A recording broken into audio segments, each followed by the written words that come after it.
Straight ahead on CCX News, a Plymouth mayor's complaint, what she says is wrong with the current tax-based sharing program. Plus, a true team effort in Golden Valley with one lofty goal. And speaking of lofty goals, from the schools to the restaurants.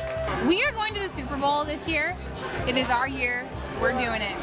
The fevered excitement with the hope of bringing it home. CCX News starts right now. Hello everyone, and thanks for joining us. Well, in case you didn't know it already, Vikings fever is at an all-time high. Everyone is excited for the big game on Sunday. Fanatical fans showed off their purple pride today in Plymouth. Reporter Sonia Goins has more on the hype and hopes of winning the NFC Championship game.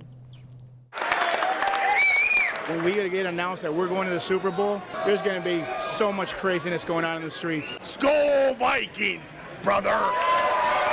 Viking fans were literally jumping up and down in their seats with excitement. I'm telling you, we may not even show up to work for a week. Bring it on, baby! Let's go Vikings! K fans' Friday football feast was held at Buffalo Wild Wings in Plymouth. In case Tolman and Hubbard, I'm going to give somebody an opportunity to make a call.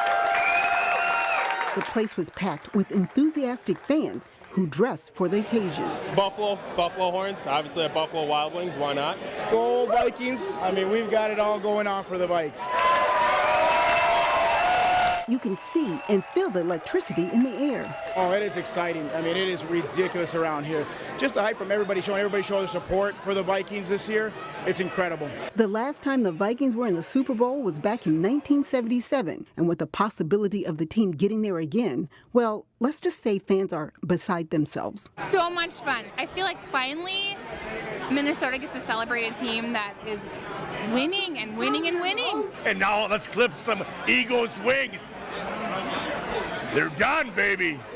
This year has been amazing for guys like us. Some fans drove a great distance to be with like-minded folks. All season, they go out there, they do their jobs, and it's carried them all the way so far. I think it's going to carry us all the way still. Fans say Purple Pride is having an impact on and off the field. It's going to really bring people together. I actually came here by myself, and these guys welcomed me in and told me, hey, join us. You know, I instantly met friends. Much more excited. Former Vikings linebacker Ben Lieber knows what the players are up against. Heck, man, I know what these guys are going through right now, the anxiety, the nerves, the excitement. So I'm happy for them. I just hope they can pull it off. He played in the 2010 NFC Championship game against the Saints. Oh, yeah, I'm hungry for this. Fans young and old are hoping the Vikings can bring it home. Because they're the best team ever. The Vikings are favored to win by 3 points. Fans here say they like those odds. The game starts at 5:45, and you can bet everybody will be watching. Skol Vikings! Thank you, Sonia. The Vikings will be in a hostile stadium on Sunday because Philadelphia is the city of not so brotherly love. Yeah, the fan base can be less than polite. They once booed Santa Claus, but Minnesota players are not concerned. What happens in the stands doesn't really affect us. We play on the field, so it had no bearing really. I mean, the only thing that's is a challenge is how loud it gets. The team got in some final practice before they leave for Pennsylvania. If Minnesota wins the NFC Championship game, the Purple will go to the Super Bowl for the first time in 41 years. Viking players are hoping they can finally make their loyal fans happy. Obviously, we didn't deliver last year, but we have a chance to do something special. So to be able to go to Philly and get a win would be amazing, not only just for our fans, but for the city of Minneapolis. It would be huge and definitely something everybody wants to be a part of. And it's not just the adults who are excited. That's right. Just step foot in a school and you can see the kids are just as pumped about the big game. Normally every day we try and keep the kids quiet, have a little munchy minutes, and have just peace and quiet while we're eating in here. In the dead of winter, sometimes even the smallest of Minnesotans need something to cheer about. Yeah, they are wound up. Normally we can get them quieted down, but today, yeah, we're having a hard time. This week, talk in the halls of Basswood Elementary has been all about the Minneapolis Miracle. Case Keenum threw it and Diggs caught it and he jumped over the guy and he scored. Yeah, it was so amazing! Started screaming and jumping. Vikings! I volunteer and I take tickets, and just to be able to be there in the middle of it all, and I've never been hugged and picked up by so many strangers in my life. We're gonna have our hands in the air. The school wanted to channel the excitement of the week, And you're gonna clap and yell Skol. with a spirit day for kids that would be just as memorable. That's kind of like, where were you when the Minneapolis Miracle happened, and to be able to talk about, at school we did the Skol Chant on the Friday before the next game. Expectations here are as high as the volume. Because they're a better team than the Eagles. The Vikings are going to win all the way. They're going to beat Nick Foles and go in all the way. They better kiss goodbye their season, the Eagles. Big cheers and big smiles this week bring a new generation of Vikings faithful into the fold. And Principal Smith says when, not if, the Vikings go to the Super Bowl, they might just have a purple week or two instead of a purple day. Well, it didn't feel like it today, but it is the middle of winter. Brooklyn Center, however, is looking ahead to summer. As the Earle Brown Day celebration reaches its 36th year this summer, city officials are looking to create a new vision for how the community celebrates. Officials say the city has changed drastically over the years, but the community celebration hasn't changed that much.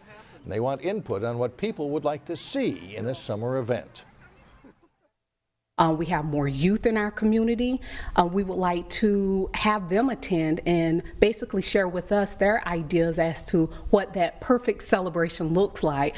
We also have our seniors and our new families in our community, and we're looking for them to share their input as well.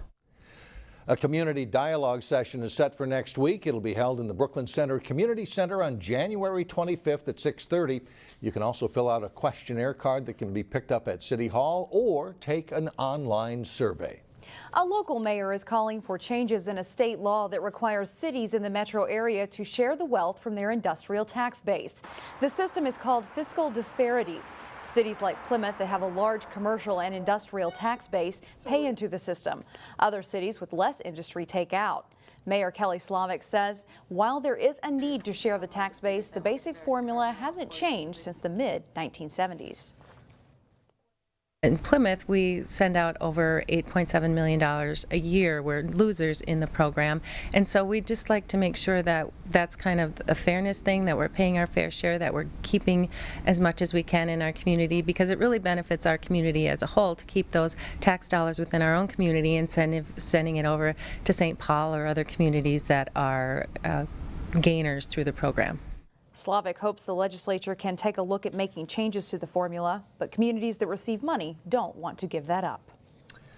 Well, volunteers flocked to Calvary Lutheran Church in Golden Valley today, donating their time for a good cause. Their goal is to pack 1 million meals in 8 days for the nonprofit Feed My Starving Children. The volunteers are also trying to raise $220,000 to pay for the food.